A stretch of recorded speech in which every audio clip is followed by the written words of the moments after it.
Hey guys, welcome back to my channel. This video is part 4 of a 6-part series breaking down the video I made on 50 nomad jobs. I'm talking about each job in a bit more detail and kind of grouping them into categories of how long it will take you to get started and what kind of lifestyle you can expect with them. So in this one, we are looking at jobs you can do with an employer. So perhaps your existing employer will let you work from anywhere, or perhaps you can get a job with an employer that has a remote workforce. So obviously pretty much any job you can do for an employer and around the world if you can convince them to let you do it.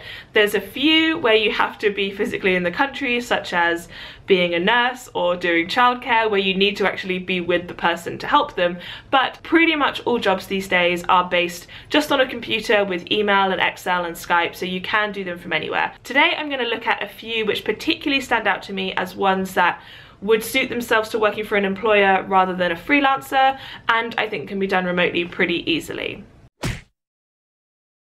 So first is being a UX designer. This is user experience. When you go onto a website or an app and you're directed to which buttons to click and how the user interacts with technology is about user experience.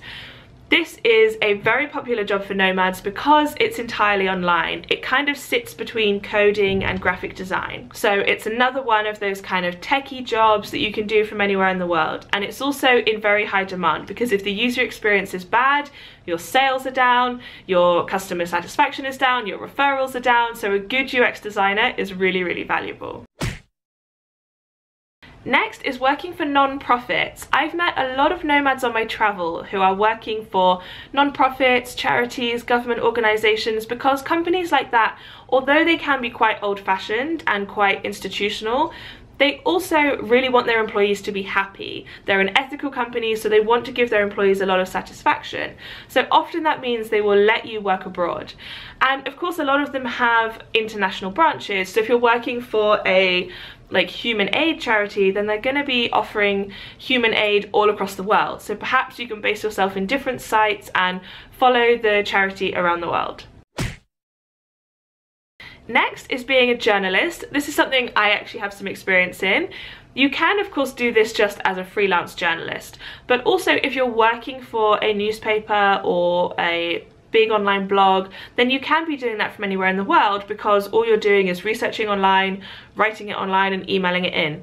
There's a few where you might need to interview the person in real life, maybe if you're a celebrity interviewer journalist, but almost everything, the interviews can be done over email and over phone, and you don't need to be physically in any country.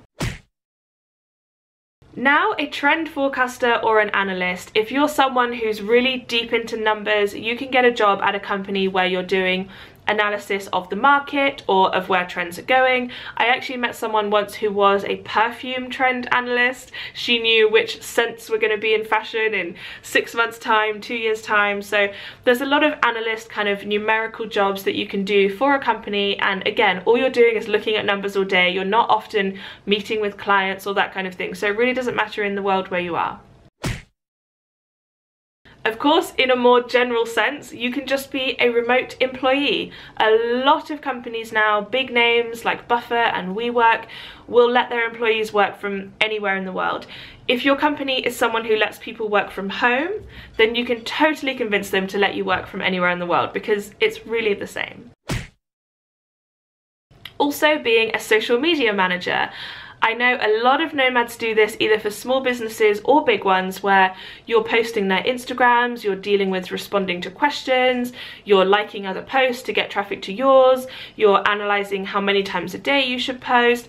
There's a lot of social media work which you can do from anywhere in the world because all you need is an iPhone to take pictures, or possibly the brand is taking the pictures themselves, and you just need to be available online. Often this one, it's good to be in the same time zone as your core customer base for the company you're working for, but apart from that, it's really very flexible. And of course, for most social media now, you can schedule the posts, so you don't necessarily have to be there, but it is better if you can be responding to the comments very quickly when the post goes live. So apart from time zone, social media manager can be super flexible as a nomad job. And finally, similar to being a trend analyst, you can be a business analyst. This one is a little bit less about the numbers. and a little bit more a kind of consulting role. So one of our Nomad friends works for music electronics, like guitars and amps and speakers, and he analyzes how they can better reach their customers through marketing, new product launches, strategy, collaborations with celebrities. So that's kind of a more zoomed out view than being a trend analyst or a numerical analyst. You're more looking at the business side. So this you can either do as a freelancer, or you can work for a company who has business analysts, and you can do it from anywhere in the world. So that's it for part 4. There's 2 more parts to go, so make sure you subscribe, and you can look at the other 3 parts in the description box down below. I'll see you guys in the next video. Bye!